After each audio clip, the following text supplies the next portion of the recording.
As ek dink waardeur ek kom, ek moes baie by die dood omdraai.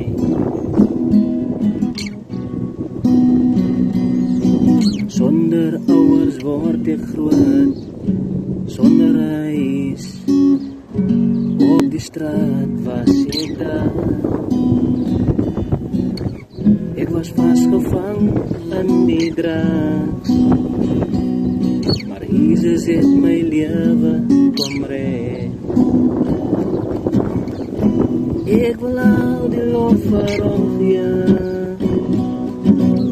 want die lof en die eer kom om toe. Dis net die Here wat my kom verander. Ek wil bly by die Here bly.